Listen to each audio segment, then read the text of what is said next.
তো বন্ধুরা, গত কয়েকটা ভিডিওতে আমরা তোমাদের মাইসোরের অনেক সুন্দর সুন্দর জায়গা ঘুরিয়ে দেখিয়েছি।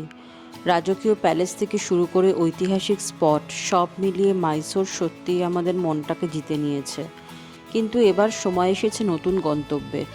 আজ আমরা মাইসোরকে বিদায় জানিয়ে রওনা হলাম আরেকটা স্বপ্নের শহরের দিকে, উটি।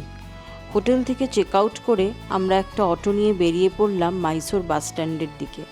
এখন দেখি আমাদের উটির জার্নিটা কেমন হয়। পাহাড়, কুয়াশা আর ঠান্ডা হাওয়া আমাদের জন্য অপেক্ষা করছে। তোমরা অবশ্যই ভিডিওটা শেষ পর্যন্ত দেখবে, কারণ সামনে আসছে আরও অনেক সুন্দর দৃশ্য আর নতুন সমস্ত এক্সপিরিয়েন্স।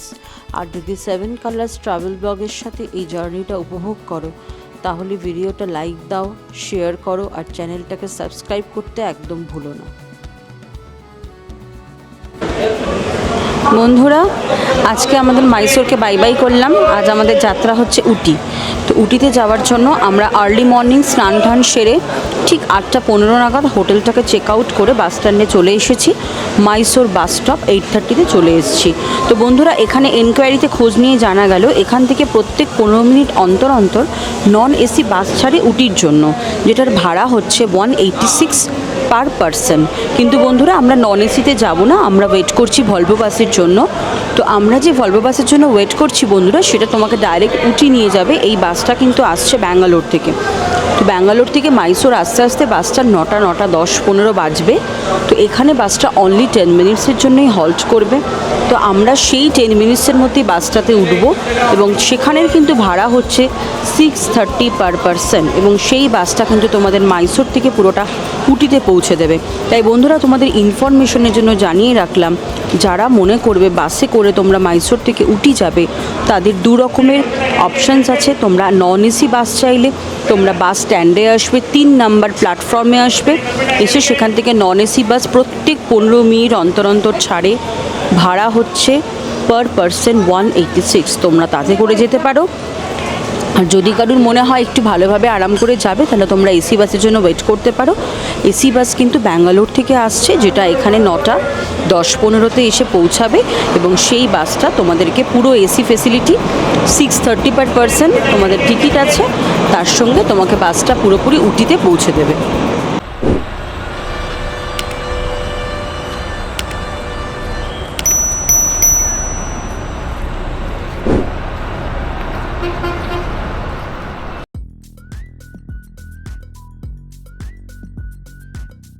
আমাদের বাস এসে গেছে।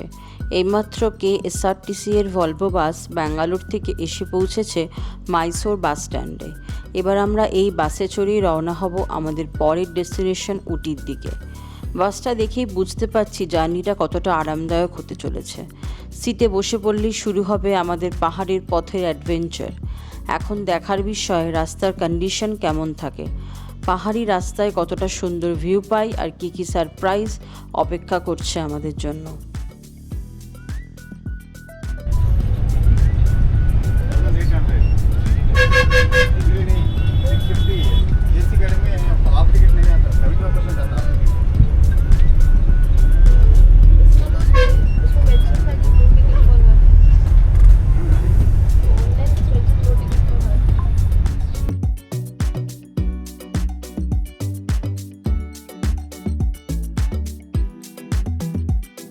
বাসে উঠে গেছি বন্ধুরা। বাসটা কিছুটা চলতে শুরু করলো। তারপরে এখন আমাদের যেখানটা হল্ট দিয়েছে বাসটা, তার ঠিক ডান সাইডে মাইসোর এয়ারপোর্ট, আর বাদিকে এই যে 10 মিনিটসের জন্য হল দেওয়া হয়েছে। এই হল্টের জন্য যারা বাসে ছিলেন তারা নেমেছেন ব্রেকফাস্ট কিছু করার জন্য। তো বাসটা এখন আপাতত দাঁড়িয়ে আছে, আর আমাদেরকে দাঁড় করিয়েছে ঠিক যে জায়গাটায়, তার ঠিক ডান দিকটাই রয়েছে মাইসোর এয়ারপোর্ট। এখন আমরা ভলভো বাসে করে উটির পথে রওনা দিয়েছি, আর জানলার বাইরে হঠাৎই চোখে পড়ল মাইসোর এয়ারপোর্ট। মাইসোর শহর ছেড়ে বেরোতেই রাস্তার পাশেই এই ছোট্ট কিন্তু সুন্দর এয়ারপোর্টটা দেখা যায়। বাইরে থেকে দেখেই বোঝা যায় খুব বেশি বড় নয়, কিন্তু একদম পরিপাটি আর শান্ত পরিবেশ। আমরা যদিও আজ বাসে করে পাহাড়ের পথে যাচ্ছি, তবু এই এয়ারপোর্টটা পাশ কাটিয়ে যাওয়ার সময় মনে হলো শহরটা সত্যিই কত সুন্দরভাবে কানেক্টেড। এইভাবে আমাদের জার্নিতে ছোট ছোট জায়গাগুলো হয়ে যাচ্ছে এক একটা স্পেশাল মোমেন্ট।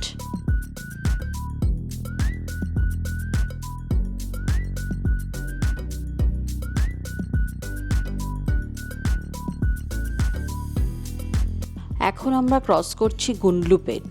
মাইসোর থেকে এই জায়গাটা প্রায় 60 থেকে 65 কিলোমিটার দূরে, মানে প্রায় 1.5 ঘন্টার রাস্তা। ট্রাফিক আর রোড কন্ডিশনের ওপর ডিপেন্ড করে।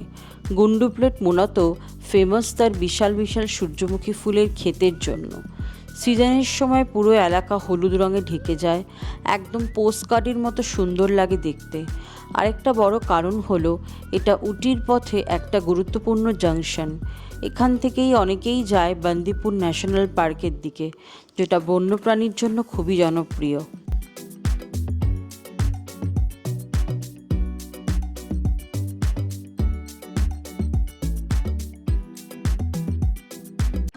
এখন আমরা ক্রস করছি বান্দিপুর ন্যাশনাল পার্ক।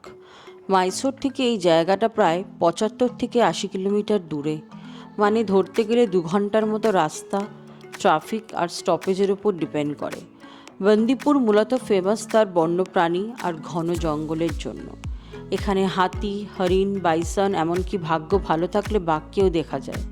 এটা আসলে ভারতের একটা খুবই পরিচিত টাইগার রিজার্ভ। 1973 সালে প্রজেক্ট টাইগারের আওতায় এটাকে সংরক্ষিত এলাকা হিসেবে ঘোষণা করা হয়।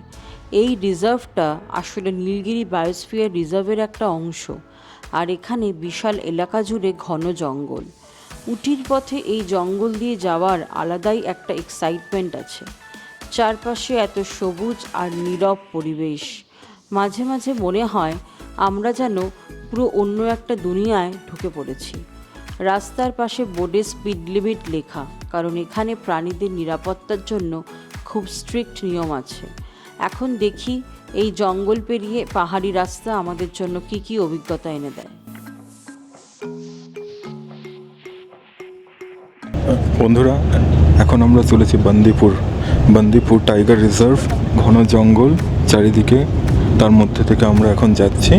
এটা মাইসোর থেকে উটি যারা যাবে, মাইসোর থেকে 70 থেকে 75 কিলোমিটার পরে বান্দিপুর, আর উটি থেকে 95 কিলোমিটার আগে পড়ে বান্দিপুর। তাই মাইসোর আর উটির মাঝখানে বান্দিপুর পড়বে। এই বান্দিপুর টাইগার রিজার্ভ ফরেস্ট। এখানে বাসের মধ্যে একটা অদ্ভুত জিনিস হয়েছে, আমরা লক্ষ্য করেছি। যাদের কাছে, আমাদের কাছে যেমন বাকি প্যাসেঞ্জারদের কাছেও প্লাস্টিক বটলস ছিল, তো কন্ট্রাক্টর আমাদের সবার কাছ থেকে প্লাস্টিক বটলসটা নিয়ে ফেলে দিয়েছে। রুলস আর রুলস, এখানে প্লাস্টিক কমপ্লিটলি ব্যান। তাই আমরাও সেই সেম রুলস ফলো করেছি। তাই তোমরাও যারা প্লাস্টিক বটলস আনবে বা কিছু, বান্দিপুর ঢোকার আগে প্লাস্টিক বটলসগুলো যেন অবশ্যই ফেলে দেবে, কারণ ফরেস্টকে রক্ষা করার দায়িত্ব আমাদের।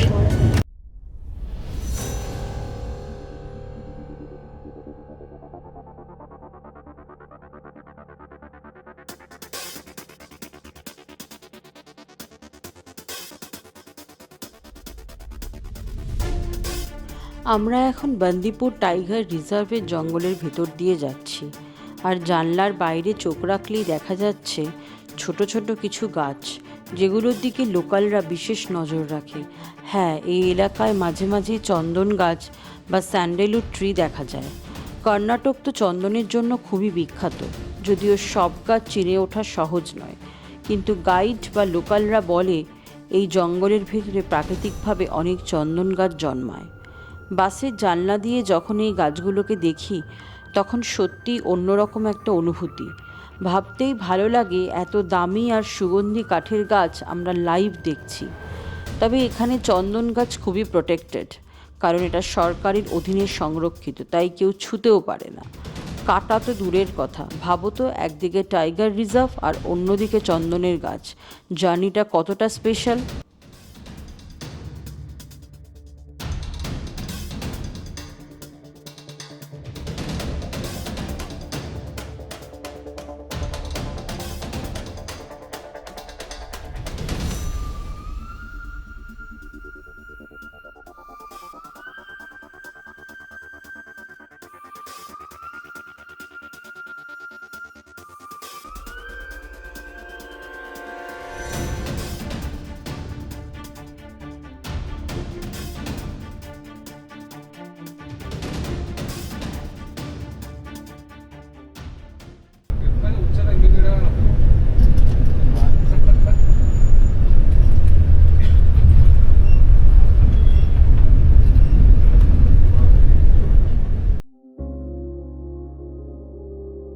এখন আমরা ক্রস করছি গুডলুর। মাইসোর থেকে এই জায়গাটা প্রায় 110 থেকে 120 কিলোমিটার দূরে, মানে প্রায় 3 থেকে 4 ঘন্টার রাস্তা। বিশেষ করে জঙ্গল আর ঘাট সেকশন পার করে আসতে হয় বলে সময়টা একটু বেশি লাগে। গুডলুর মূলত ফেমাস তার চা বাগান আর তার সবুজ পাহাড়ি পরিবেশের জন্য। এখান থেকে ধীরে ধীরে নীলগিরির আসল ভাইবসটা শুরু হয়। রাস্তার দুপাশে চা বাগান, কুয়াশা আর ঠান্ডা হাওয়া, একদম সিনেমার মতো ফিলিংস। আরেকটা ইন্টারেস্টিং ব্যাপার হলো এই জায়গাটা তামিলনাড়ু, কর্ণাটক আর কেরালার বর্ডারের খুবই কাছাকাছি, মানে একদম ট্রাই স্টেট কানেকশন এড়িয়ে যাওয়া যায়। বাসের জানলা থেকে এখন যে ভিউগুলো পাচ্ছি, সত্যি বলতে ক্যামেরায় পুরোটা ধরা যায় না। উটির দিকে আমরা একদম কাছাকাছি পৌঁছে গেছি, আর পাহাড়ি রাস্তাটা এখন আরও সুন্দর হতে চলেছে। 7 কালার্স ট্রাভেল ব্লগের সাথে এই জার্নিটা উপভোগ করতে থাকো। ভিডিওটা লাইক করো, শেয়ার করো আর সাবস্ক্রাইব করতে কিন্তু ভুলো না। চলো দেখি সামনে নীলগিরি আমাদের কিভাবে স্বাগত জানাচ্ছে।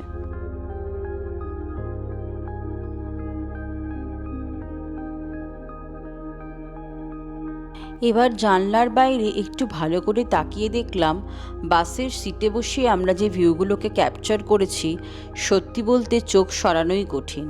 বাস যখন টার্ন নিচ্ছে তখন নিচে তাকালে পুরো ভ্যালিটা যেন পেন্টিংয়ের মতো লাগছে।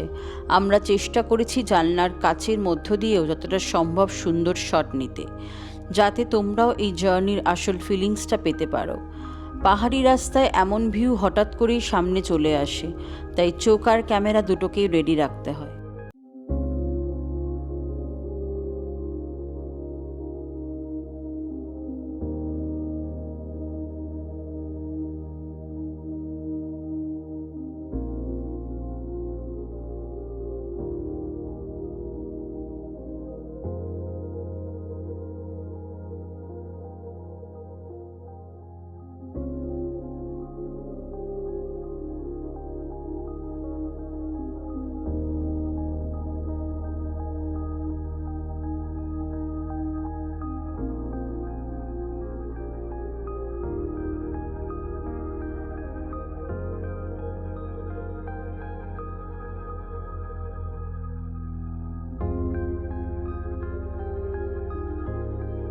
গুডলুর পেরিয়ে আসার পর থেকে দৃশ্যটা একদম বদলে গেছে। চারপাশে শুধু লম্বা লম্বা ইউক্যালিপটাস গাছ, একদম আকাশ ছুঁয়ে দাঁড়িয়ে। বাসের জানলা দিয়ে উপরের দিকে তাকালেই মনে হচ্ছে আমরা যেন কোনো জঙ্গলের সিনেমা দৃশ্যের মধ্যে ঢুকে পড়েছি। সূর্যের আলো গাছের ফাঁক দিয়ে নিচে পড়ছে, আর সেই আলো ছায়ার খেলা পুরো রাস্তাটাকে আরও সুন্দর করে তুলেছে। রাস্তা এখন ধীরে ধীরে পাহাড়ের দিকে উঠছে, হালকা বাঁক, ঠান্ডা হাওয়া আর চারপাশের চা বাগানের সবুজ কার্পেট।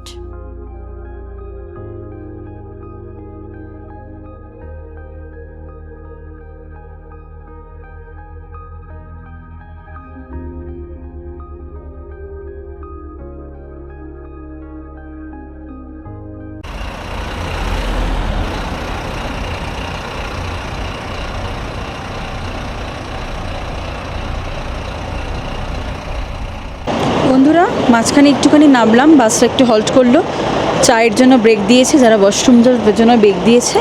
তো এখানে বন্ধুরা নামলাম, ভালোই রোদের টেম্পারেচার, মোটামুটি আমরা উটি চলেই এসেছি। আর জাস্ট 10 to 15 মিনিটসের ব্যাপার, তারপরে একদম ফাইনাল ডেস্টিনেশনে চলে যাব। আমাদের বাস একটু আগে হল দিয়েছিল একটা সুন্দর পাহাড়ি জায়গায়, নারুভাট্টাম। মাইসোর থেকে এই জায়গাটা প্রায় 120 থেকে 125 কিলোমিটার দূরে, আর উটি থেকে দূরত্ব প্রায় 25 থেকে 30 কিলোমিটারের আগে, মানে উটি একদম কাছেই। নারুভাট্টাম মূলত ফেমাস তার চা বাগান, কুয়াশায় ঢাকা পাহাড় আর শান্ত পরিবেশের জন্য। এখানে একটা খুব পরিচিত টি ফ্যাক্টরি, একটা টি এস্টেটও আছে, তাই এই এলাকাটা চা প্রেমীদের কাছে বেশ জনপ্রিয়। এই ছোট্ট ব্রেকটা আমাদের জার্নিকে আরও রিফ্রেশ করে দিল। একটু পা টান টান করে আবার আমরা সোজা করে রওনা দিলাম উটির দিকে। এখন আর বেশি দেরি নেই, সামনেই অপেক্ষা করছে পাহাড়ের রানী।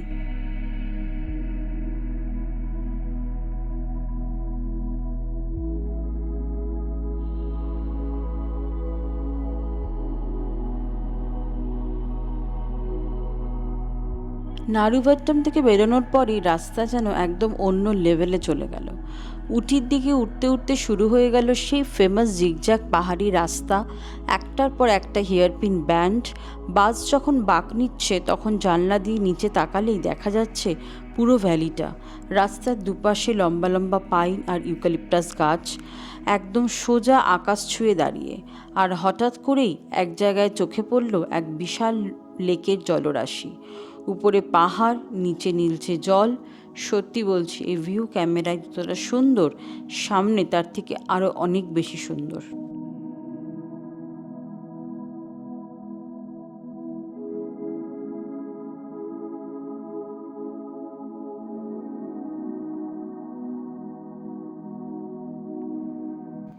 এখন আমরা ক্রস করছি পাইকারা। এই জায়গাটা কিন্তু উটির খুবই সুন্দর আর জনপ্রিয় স্পটগুলোর মধ্যে একটি। এখানকার লেক, জলপ্রপাত আর চারপাশের সবুজ পাহাড় একদম মন কেড়ে নেওয়ার মতন দৃশ্য। এখন আমরা বাসে করে পাইকারা রুট দিয়েই উটির দিকে এগোচ্ছি। জানলা দিয়ে যে ভিউগুলো পাচ্ছি, সত্যি বলতে প্রত্যেকটা বাঁকেই নতুন করে একটা দৃশ্য। আজ আমরা শুধু রুটটা পার হচ্ছি, কিন্তু খুব শীঘ্রই জায়গাটাকে আলাদা করে এক্সপ্লোর করব আর তোমাদেরকে অবশ্যই সব কিছু দেখাবো।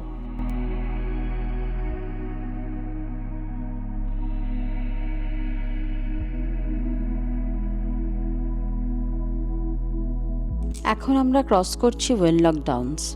উটির কাছে এই জায়গাটা কিন্তু খুবই ফেমাস। বিশাল খোলা ঘাসের মাঠ, ঢেউ খেলানো সবুজ ল্যান্ডস্কেপ আর চারপাশে পাহাড়ের ব্যাকড্রপ, একদম সিনেমার শুটিং স্পটের মতো। আমরা এখন শুধু বাস থেকে এই দৃশ্যগুলোকে দেখে পাট কাটাচ্ছি, কিন্তু এটা আসলে পুরো মুভির ট্রেলার মাত্র। সামনে তোমাদেরকে পুরো ডিটেলসগুলো আমরা শেয়ার করব, কোথায় তোমরা নামবে, কিভাবে ঘুরবে আর কোন কোন স্পটগুলোকে একদমই মিস করবে না। এই খোলা ঘাসের মাঠ আর নীল আকাশের কম্বিনেশনটা সত্যি অন্য লেভেলের শান্তি দেয়। বাস যখন এগোচ্ছে মনে হচ্ছে যেন কোনো ইউরোপিয়ান কান্ট্রি সাইডে চলে এসেছি। এখন আমরা ক্রস করছি উটি পাইন ফরেস্ট। উটির এই পাইন ফরেস্ট কিন্তু খুবই ফেমাস। লম্বা সোজা উঠে যাওয়া পাইন গাছগুলো একদম আকাশ ছুঁয়ে দাঁড়িয়ে আছে। নিচে পড়ে থাকা শুকনো পাইন পাতার কার্পেট আর পুরো জায়গা আর একটা আলাদা রহস্যময় শান্ত পরিবেশ। অনেক বিখ্যাত বিখ্যাত সিনেমার শুটিং হয়েছে এখানেই। এই জায়গাটাকে দেখলেই একটা সিনেমাটিক ফিল আসে।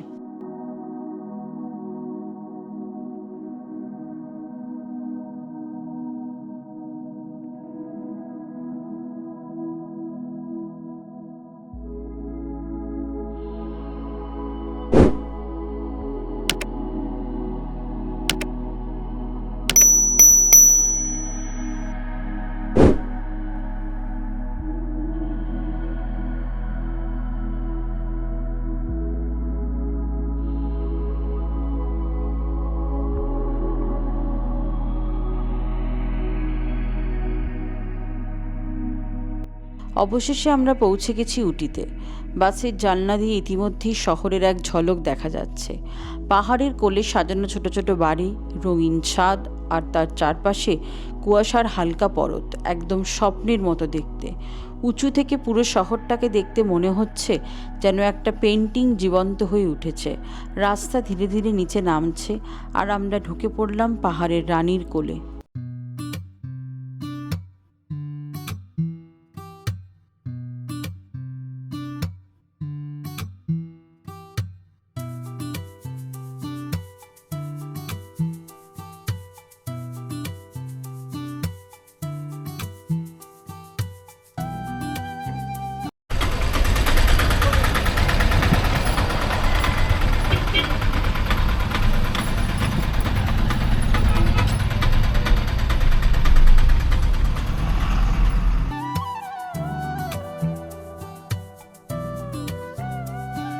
ফাইনালি আমরা পৌঁছে গেলাম উটি বাস স্ট্যান্ডে।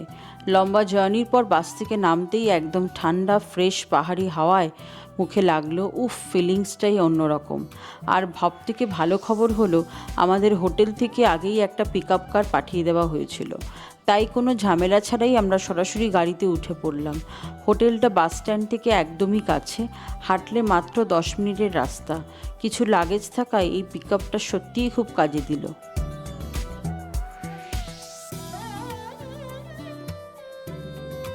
দেখো বন্ধুরা, আমরা এখন ক্রস করছি উটি লেক।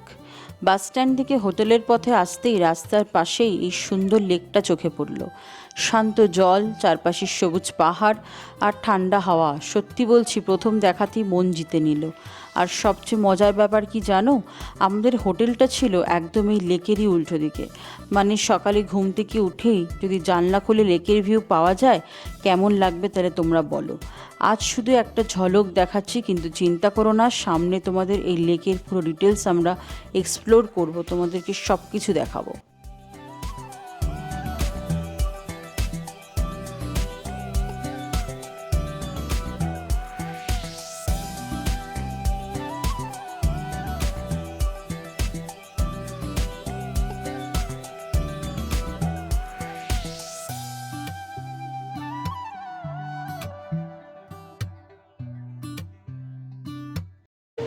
বন্ধুরা, অবশেষে প্রায় 5 ঘন্টার পর চলে এলাম আমরা উটিতে। উটিতে আমাদের যে হোটেলটা নেওয়া ছিল হোটেল দর্শন। হোটেল দর্শন হচ্ছে একদম উটি লেকের ঠিক ওপরে। উটি লেক থেকে জাস্ট 100 মিটার্স ওয়াকিং ডিস্টেন্সে রয়েছে। তোমরা আসার সময় গাড়ি থেকে ভিউটা তোমরা অলরেডি দেখেছো। আমরা কেএসআরটিসি বাসে করে অলরেডি নেমেছি উটি বাস স্ট্যান্ডে। উটি বাস স্ট্যান্ড থেকে আমাদের হোটেল দর্শন থেকে পাঠিয়ে দেওয়া হয়েছিল ক্যাব।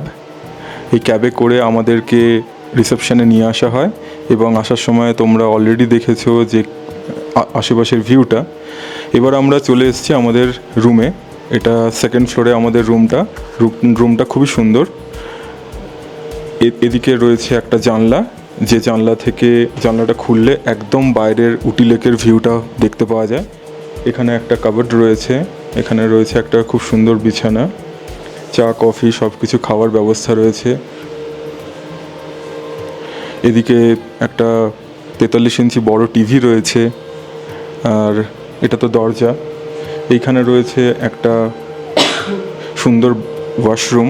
বাথরুমটা দেখো, তোমাদেরকে ঘুরিয়ে দেখানো হচ্ছে। নিট অ্যান্ড ক্লিন সব কিছু ব্যবস্থা রয়েছে। আর এখানে রয়েছে একটা সুন্দর আয়না। তো এই ছিল বন্ধুরা, আমরা ফাইনালি পৌঁছালাম উটিতে। উটির পরবর্তী ভিডিও খুব তাড়াতাড়ি আসবে, তোমাদের সাথে আমরা শেয়ার করব, বিভিন্ন জায়গা আমরা ঘুরে দেখাবো। ততক্ষণের জন্য তোমরা দেখতে থাকো 7 কালার্স, আর অবশ্যই সাবস্ক্রাইব করো অ্যান্ড লাইক আর শেয়ার করো বন্ধুদের সাথে।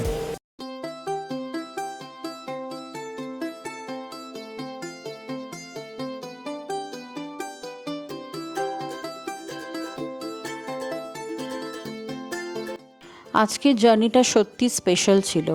মাইসোর থেকে শুরু করে গুন্ডলপেট, বন্দিপুরের জঙ্গল, গুটালুরের চা বাগান, নারুভাট্টামের পাহাড়ি ব্রেক, পাইকারা পাইন ফরেস্ট, একটার পর একটা সুন্দর দৃশ্য পেরিয়ে অবশেষে আমরা পৌঁছেছি উটিতে। জিগজ্যাগ রোড, কুয়াশা, লেকের ঝলক, পুরো রোড ট্রিপটাই একদম ড্রিমিং। এটাই ছিল আমাদের ট্রাভেল জার্নি ব্লগ। সামনে কিন্তু উটির আসল এক্সপ্লোরেশন শুরু হবে। লেক গার্ডেন্স, ভিউ পয়েন্ট, আর অনেক দারুণ দারুণ তথ্য তোমাদেরকে দেখাবো। এই ভিডিওটা যদি তোমাদের ভালো লেগে থাকে তাহলে একটা লাইক দাও, বন্ধুদের সাথে বেশি বেশি করে শেয়ার করো। আর 7 কালার্স ট্রাভেল ব্লগের সাথে এমন সুন্দর ট্রাভেল জার্নিতে থাকতে চাইলে চ্যানেলটাকে সাবস্ক্রাইব করতে একদম ভুলো না। আবার দেখা হবে খুব তাড়াতাড়ি নতুন ভিডিও নিয়ে। ততক্ষণ পর্যন্ত ভালো থেকো, সুস্থ থেকো, ভ্রমণ করো আর স্বপ্ন দেখো।